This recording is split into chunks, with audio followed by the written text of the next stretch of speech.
I consider Dave to be a social architect. He's very generous with his time. His work is becoming, I think, clearer and clearer and more embedded in the New Zealand psyche. And I have no hesitation in my congratulations and understanding of why Dave has received this award. I think it's a great comment in these times of real social hardness and toughness that someone as humble and as generous and open to sharing as Dave should receive such an accolade.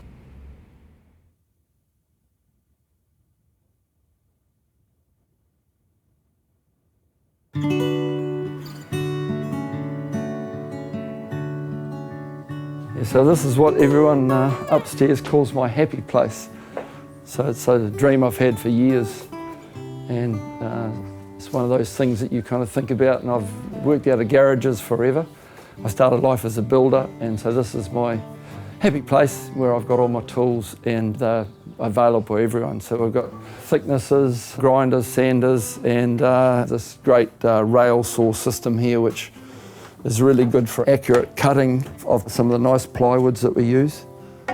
My sons call me the king of plywood in a slightly disrespectful manner, but it's because I really like using plywood. So I think it's a good use of material as well, in the sense that it's just peelings off a log and they're stuck together, so you actually make something quite useful out of what effectively is not a lot of solid material.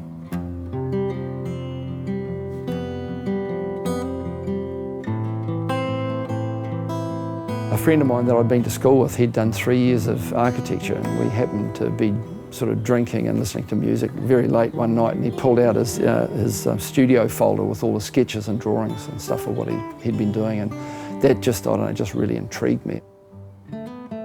So I thought, yeah, I need to do this, and we actually ended up doing a year of building together because he was having a breaks, and we quoted this ridiculous sum to a developer to finish these townhouses, and fortunately they're still standing. So that's how I got the interest in building and architecture. So I started building first, and then I wanted to go to School of Architecture, but I didn't have enough physics, so I made an appointment to see the Dean of the School of Architecture, which was Alan Wilde at the time.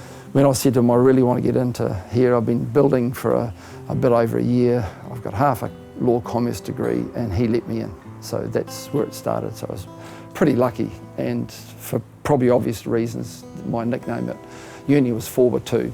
Probably a bit of a challenge initially to try and come from the practical side of things, but also look at how you can make really good spaces and make good buildings.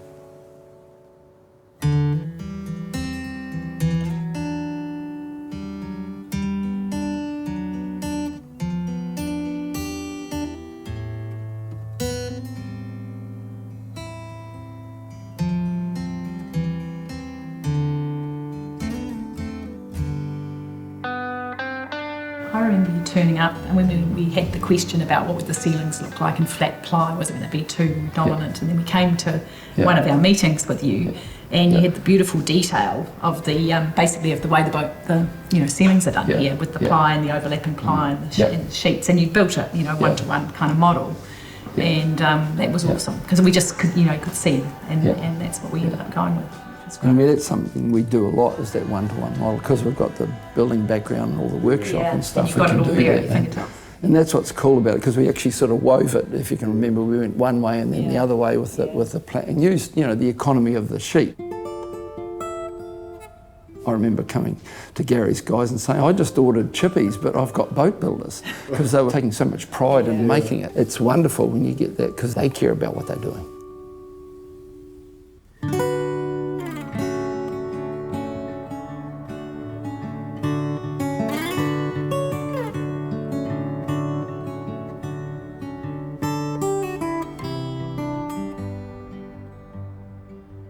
Right from the very beginning of the project, Jessica Knight was involved. I think she might have even built that little mock-up of the ceiling detail. Yeah, well, she helped us do that, and I think we have a responsibility as architects to pass on knowledge, and that's the way you do it. And you know, Gary Bonham, as you know, we tweaked him to sort of saying, you know, as the builder, share your knowledge. It's valuable, and this person doesn't have a lot of you know, experience, so why wouldn't you share that? And it's a philosophy I guess I've always followed. Is it how can you pass the knowledge down the line? I think the way you work and you practice is really inspiring from that point of view. You do allow certain people in the practice to take the lead on projects, and because of that their personality shines through the work as well as your own. Well, that's part of the challenge. That's why you get progress and you get shifts, and gives you a sensibility. And I guess you could probably argue that went on to when we ended up, me maybe perhaps stupidly offering to build the lodge that had been burnt down on Motu Kaikoura. Yeah, I'm glad you remember it that way and you don't think that I offered you up. No, you didn't. No. And so, that's what it was. And so on the basis of that, is, you know, that was obviously a very difficult prefab situation, and that it had to be built on the mainland and somehow transported in panels and packed with all sorts of you know, logistics sort of stuff. You and I worked on that really closely through the design phase and all the documentation, and I think you amazed a lot of the amazing women that we work with, the 16 that were not students anymore, they were actually grads and architects working in practice. They said you're amazingly calm or something like that, and dealing with all the logistics, because you know, the helicopters and barges and high abs, it's pretty scary stuff, as you know. Yeah, terrifying. But I think when we accepted the award for the Motu Kaikoura project at the NZIA Awards, I said, you know, you are the die-hard advocate for women in architecture and in construction, you know, in any field.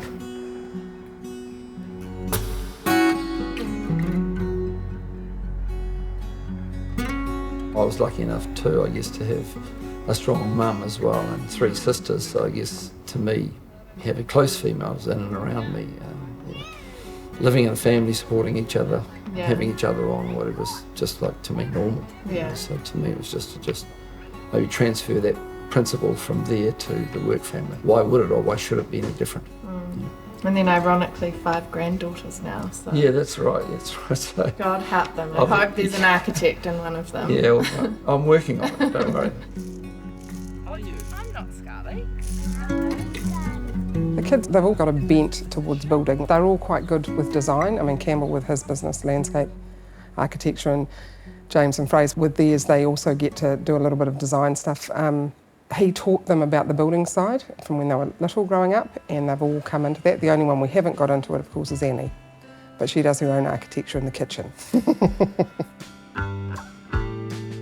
So I think Dad got his perspective on family from my granny and granddad on his side. They passed away a couple of years ago.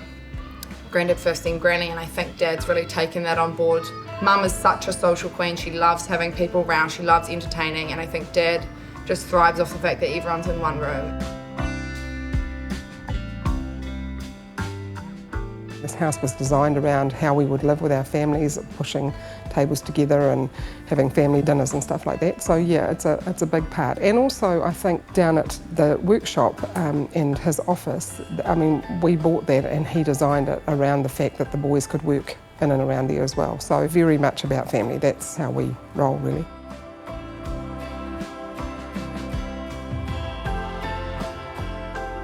We don't necessarily put emphasis on working with each other. That's the client's decision, and I think we've kind of done that without actually, we're just respecting our clients as opposed to encouraging, you know, you should use these people, or, you know, and because I think clients are all unique and they find who they want to work with the most, and if they end up, you know, choosing, you know, these guys as builders, me as a landscape architect, or Dad as an architect, then that's their decision. So if someone says, do you know a good architect?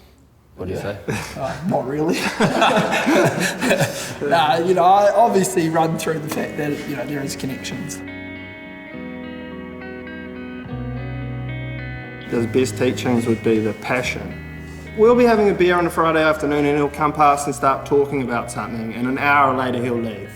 And it's all talking about different ways of doing things, developing this, why did you do it this way, why did you do it that way? So it's a sort of learning and that desire to always find out more.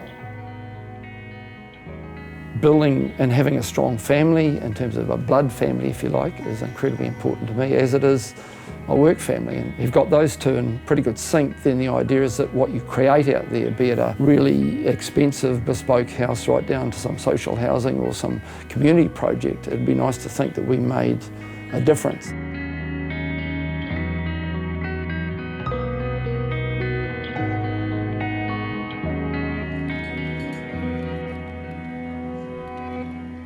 It's a bit like having a big brother to work with. That kind of family culture runs through the office and always has. Yeah, I mean, working with Pat's been awesome in the sense that, you know, a guy walks down your drive, long hair, and he had some sort of hippie bag, I think, over your shoulder and stuff, and I thought, I think this guy's probably going to be all right. But having mutual respect, we like talking about music and guitars, and we complement each other with different sorts of skills, and, you know, you don't stay working together for that long, 28 years, without, you know, having something of the magic that, you know, any good kind of relationship has. And it's the big credit to Dave is he's always looking for a new challenge, so the practice has never got stale. There's always something new coming on. It was, you know, sustainability or prefab or education projects, and such a diverse range, so that you never got bored.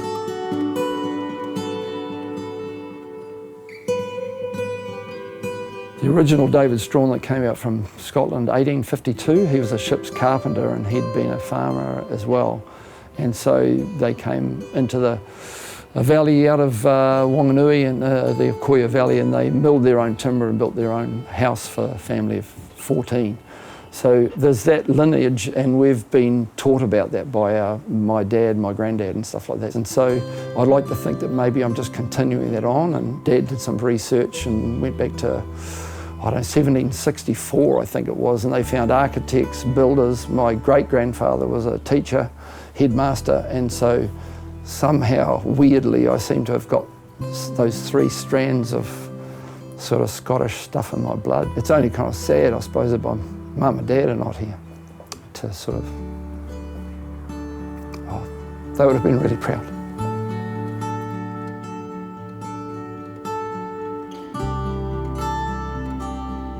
We're really proud.